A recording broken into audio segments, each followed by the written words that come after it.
the Desert Vision. I'm Army Sergeant Angie Lorden. And I'm Army Sergeant Jessica Forrester.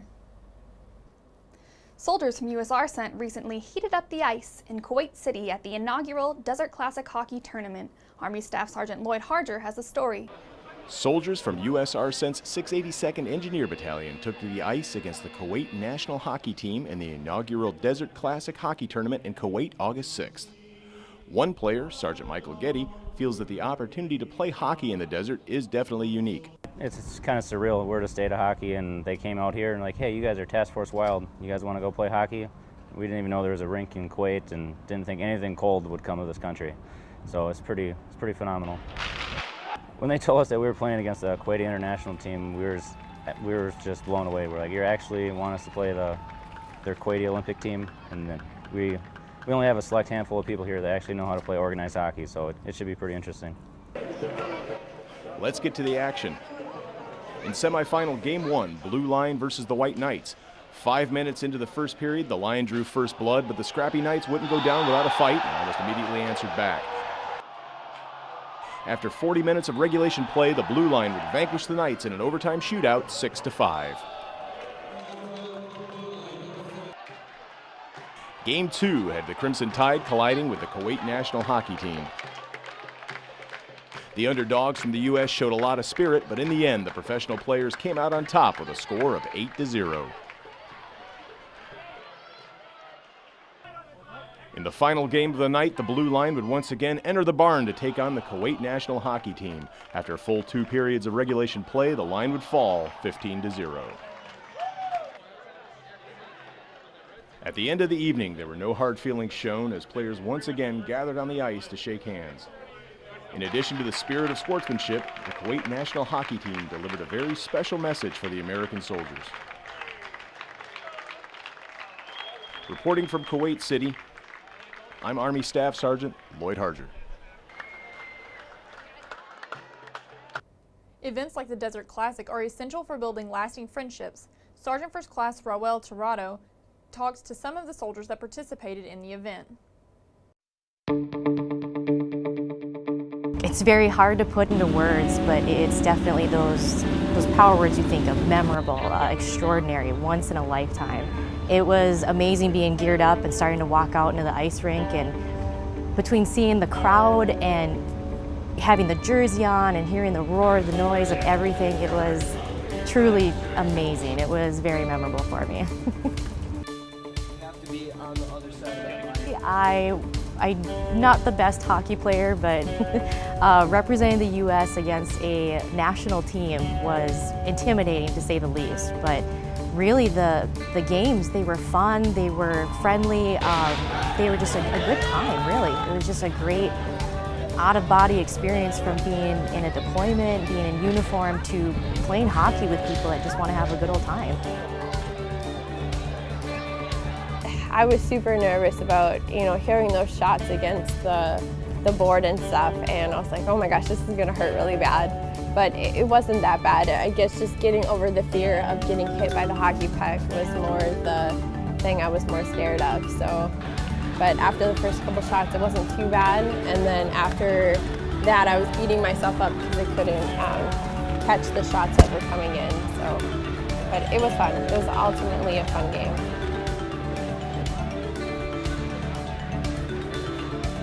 Well, I don't have any experience in hockey. I argue the fact that there's a lot of transferable skills from hockey to roller derby, so I kind of squeezed my way in. Like, I was learning as I was going along. I know a lot of people are like, yeah, you could check them, you could hit them. Like, I don't know what's legal, because for roller derby we have a lot of rules. It was just having fun. I know that there's a couple times where I was standing next to one of the Kuwaiti national hockey players. I'm like, hey, how's it going? And he would pat me on the shoulder and laugh and then skate away. It was unique. If anything, I want to give more credit to the Kuwaitis. Again, they lent us their equipment. They were showing us how to put the gear on and everything, and they were very open to talking with us. I would give more credit to the hockey players. Between the banner that they had thanking the U.S. soldiers, the the camaraderie of both U.S. and Kuwaiti spectators and stuff cheering on their teams, I think it just helped solidify the partnership and the relationship that the U.S. forces have along with both Kuwaiti forces and their locals. So it was a great outcome. It was a neat experience as being someone who's never stepped on the ice before to step on the ice for the first time here in Kuwait. Who would have thought there was an ice rink in the desert? Actually, a lot of the players, they had never stepped on the ice before either, let alone play hockey. And against the Kuwaiti national team at that. On live TV. What an incredible experience. We'll be right back with more Desert Vision right after this. August marks the Army's 7th annual Anti-Terrorism Awareness Month. Terrorist tactics are persistent and evolving. To prevent and respond to terrorist activities, we must produce vigilance and awareness through our individual and collective action. Assist, protect, defend, Army strong.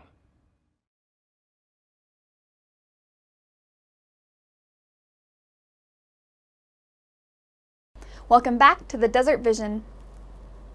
Soldiers of the 1st Battalion, 77th Armored Regiment, 1st Armored Division conducted real-world training scenarios during a week-long exercise at Camp Buehring, Kuwait, July 28th.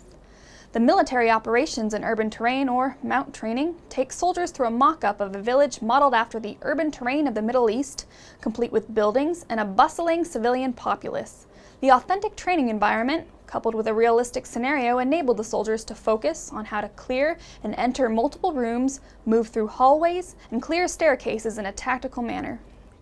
For 2 weeks, more than 700 soldiers from 5 nations spread across 13 time zones came together in England for Step Eagle 16. The service members trained together, reacting to rioters, protecting food and medical supplies from would-be looters, interacting with villagers, and manning checkpoints. Now, in its 13th year, Step Eagle is a U.S. ARCENT-led multinational training exercise that brought soldiers from the United Kingdom, the United States, Kazakhstan, Tajikistan, and Kyrgyzstan to the British Army's Stanford training area in the northeast corner of England. This year, like all years, Step Eagle focused on building and honing the peacekeeping and peace support capabilities of participating nations. When you have an area of operations that spans over 20 countries, you need to find a way to move personnel and equipment quickly and conveniently. Army Sergeant Jessica Forrester explains. Helicopter crew members from the 40th Combat Aviation Brigade worked with soldiers from the 101st Airborne Division to conduct sling load training on August 9th at Camp Buehring, Kuwait. Specialist Daniel Cloggis, a CH-47 Chinook crew chief, said this skill is useful for many things. We sling load guns, Humvees. We've had to sling load Black Hawk while we're here. We can actually even sling load ourselves. So if we have a Chinook go down, we can sling load up to a Chinook. So yeah. U.S. Army Central's area of operation spans across 20 countries and over 11.8 million square kilometers, making sling load capabilities essential to the U.S. ARCENT mission. With sling loads and stuff, we can take cargo, Humvees, that kind of stuff. We can take it to different FOBs, drop it off where people need it. This training demonstrates the readiness of U.S. Army Central by maintaining needed skills.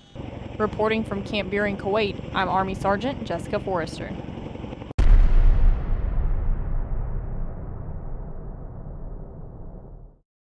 I'm Lieutenant General Mike Garrett, Commanding General, United States Army Central. And I'm Sergeant Matthew Pasquale, and I plan to exercise my right to vote in this year's elections. Leaders, ensure your soldiers, civilians, and family members have every opportunity to properly register and cast their ballot in accordance with their home state regulations. For more information on how to register to vote in your state, visit www.fvap.gov. Send your vote home. Non-commissioned officers are considered the backbone of the Army. U.S. Army Central had the opportunity to showcase how the U.S. Army develops them during their second multinational NCO Symposium, August 1st through the 5th at Fort Benning, Georgia. Partner nation NCOs and officers from the Arabian Peninsula, Greater Levant, and Central and South Asia joined ARCENT to discuss and learn how to better develop soldiers and future NCOs. The symposium was hosted by Command Sergeant Major Eric C. Dosty, U.S. ARCENT Command Sergeant Major. During the symposium, partner nations observed the U.S. Army's process of recruiting and training soldiers. Participants observed how the U.S. Army Non-Commissioned Officers Professional Development System operates by touring the NCO Academy's Basic Leader Course, Advanced Leaders Course, Senior Leaders Course, and Airborne School. 39 deployed soldiers from across U.S. Army Central's area of operations attended and graduated from the Equal Opportunity Leaders Course July 25th through the 30th at Camp Arifjan, Kuwait.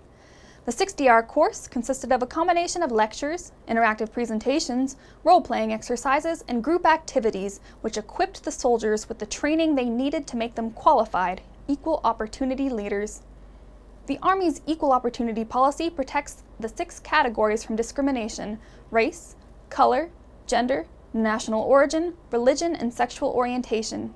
Treatment of all personnel should be based solely on merit, fitness, and capability and supportive readiness, according to Army policy.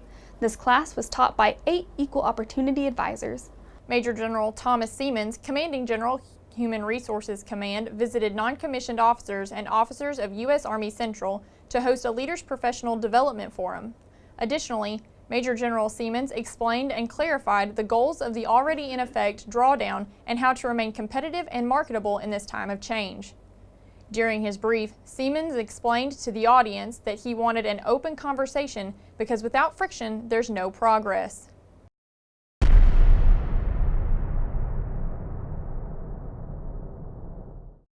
And that should do it for this edition of the Desert Vision. For these stories and more, visit our Facebook page at facebook.com/US Army Central. Or our YouTube channel at youtube.com/US Army Central. I'm Army Sergeant Jessica Forrester. And I'm Sergeant Angie Lorden. Until next time, thanks for watching.